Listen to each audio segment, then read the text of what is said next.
Kutipan babat Tanah Jawi tentang Geger Pacino. Episode ke-19.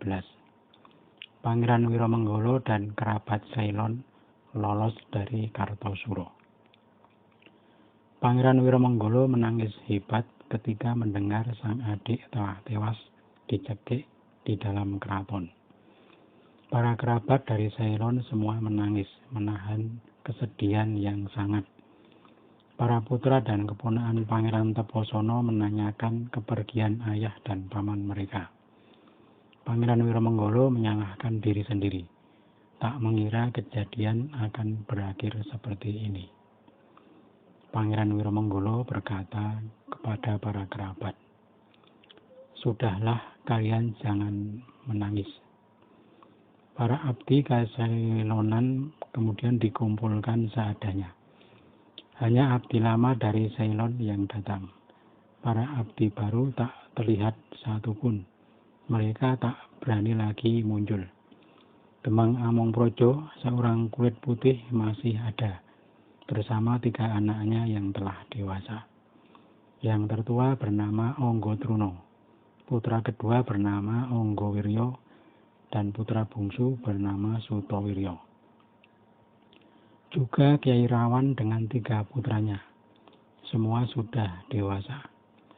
Mantan kelasi dari Japenan, Sidampak, dan Galiah juga masih terlihat. Juga Sandinoyo, Jendil, dan Simonyet. Semua menangis sambil membawa tombak dan pedang. Para abdi berkata kepada Raden Wiratmejo, putra Pangeran Teposono yang tertua, "Ayo nak, kita mengamuk sekarang." Putra Pangeran Teposono yang muda, Mas Garenti, usianya hampir mencapai masa birahi.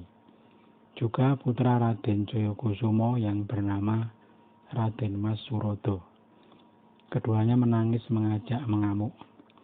Sang uak Pangeran Wiromenggolo kemudian menenangkan mereka. "Kalian ibarat masuk ke dalam api. Seberapa kuat kalian melawan satu negeri? Sudahlah, kalian bersiaplah semuanya. Ayo kita pergi dari sini.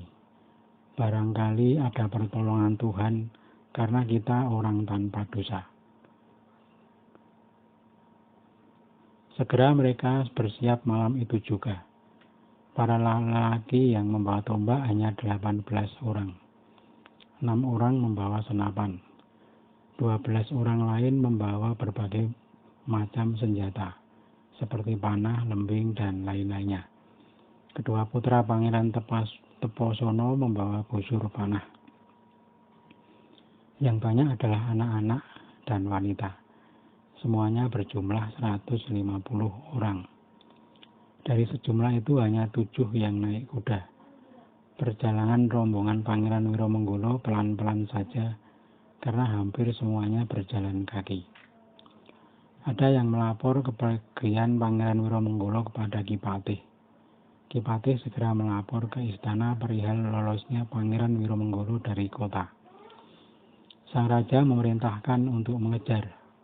Dwawadono mengerahkan para mantrinya untuk melacak kepergian Pangeran Wiromenggolo, yakni Raden Arya Mloyokusumo dan Tumenggung Mangkuprojo. Mereka berdua memimpin pasukan yang berjumlah 2000 prajurit, terdiri dari prajurit kepatian dan prajurit mancanegara. Sementara itu, rombongan Pangeran Wiromenggolo yang sedang meloloskan diri bangun kesiangan di Simo, karena kecapean berjalan pada malam harinya. Sudah capek, lapar, dan mengantuk, mereka tak menemukan satu desa pun untuk disinggahi. Setiap menemukan sungai, mereka berhenti untuk minum. Pada pukul 3 mereka mendengar suara pasukan bergemuruh di belakang, yakni pasukan pengejar yang naik kuda. Namun mereka berbelok ke timur, sehingga para pengejar kehilangan lacak. Sebenarnya jaraknya tinggal 1 pandangan, tetapi tak terlihat karena lebatnya hutan. Rombongan Pangeran Wiromenggolo lolos dari pengejaran. Namun mereka kebingungan hendak menuju kemana. Mereka kemudian tidur berserakan di sekitar sungai. Tiba-tiba ada seekor kuda melompat dari balik semak-semak. Mereka semua kaget dan terbangun. Si penunggang kuda tampak lemas dan lesu. Ketika ditanya tak mampu menjawab. Dia lalu ditangkap dan dibawa ke tempat yang lapang. Ada seorang mantri Kaseilonan yang memberi 4 ketupat. 3 ketupat lalu dimakan. Setelah itu dia mulai pulih dan bisa bicara. Lalu dituntun di depan sebagai penunjuk jalan. Oleh si penunggang kuda, rombongan Pangeran Wiromenggolo dibawa berbelok ke timur, lalu berbelok lagi ke barat menuju perbatasan Tanah Pajang dan Demak. Di tempat itu beberapa pengejar hampir bisa menyusul, tetapi tak dapat menangkap karena terhalang jalan yang sulit. Banyak pohon rebah melintang jalan. Warga Kaseilonan kemudian bermaksud menghadang para pengejar. Sambil melawan, mereka mendahulukan para wanita dan anak-anak. Raden Wiratmedjo berada di belakang untuk menahan para pengejar. Ada 18 orang dewasa dan 6 orang anak yang menjelang remaja. Dengan senjata lembing, mereka menghadapi para pengejar. Raden Wiratmedjo menarik busur yang bernama Bali Ragas, warisan dari kakek buyutnya. Si Galyah, Dampak, dan Sariloyo tiba-tiba merasa bugar dan siap melawan. Dari pihak pengejar ada Ngabei Surolegowo dan Surontoko dan Raden Wirotaruna Kliwon dari Melayakusuman. Mereka membawa prajurit Sorogeni. Dengan cepat mereka menerjang sambil menembak. Namun karena medan penuh pepohonan, gerakan kuda mereka tidak leluasa. Lebih tangkas mereka yang berperang darat dapat menyusup di antara pepohonan. Raden Wiratmedjo mengamuk bersama 24 orang pengikutnya. Pasukan pengejar kewalahan. Kuda-kuda mereka banyak yang mati. Raden Wirotaruna tak sanggup menahan amukan Raden Wiratmedjo. Pasukan pengejar pun lari mundur. Banyak kuda mereka tinggalkan. Raden Wiratmedjo tidak mengejar. Mereka kemudian mengambil kuda-kuda yang ditinggalkan musuh. Sekarang setiap orang sudah naik kuda. Malah ada yang naik kuda sambil menuntun kuda lain. Raden Wiratmedjo menyuruh agar kuda-kuda yang tersisa disusulkan sang uwak yang berjalan di depan, agar bisa dipakai untuk membawa barang-barang yang berat. Mereka juga mendapat jarahan nasi, segera dibawa dan dibagi ke seluruh rombongan. Semua sudah mendapat makanan.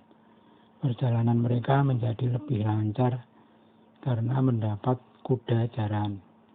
Mereka melanjutkan perjalanan ke utara. Setelah sampai di utara Gunung Kendeng, mereka berbelok ke barat. Sementara itu, para pengejar yang lari sudah bertemu dengan Raden Mloyokusumo.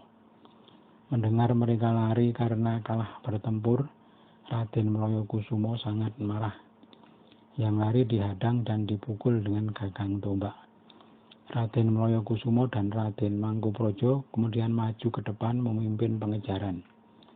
Yang dikejar sudah terlanjur jauh, sudah meninggalkan negeri Demak dan memasuki wilayah Semarang yang dikuasai pasukan Cina pimpinan Kapitan Singseh.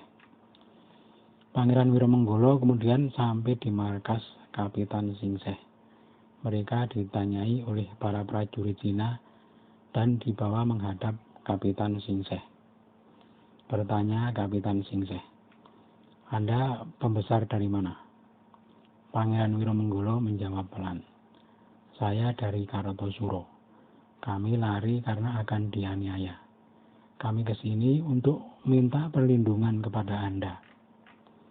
Kapitan Singseh berkata, "Baik, Pangeran jangan khawatir." Pangeran Wiromenggolo dan rombongan lalu diberi tempat dan jamuan. Kapitan Singseh lalu mengirim utusan kepada Raden Martopuro untuk memberitahu bahwa ada pelarian dari Kartosuro. Namanya Pangeran Wiromenggolo dan Raden Wiratmedjo.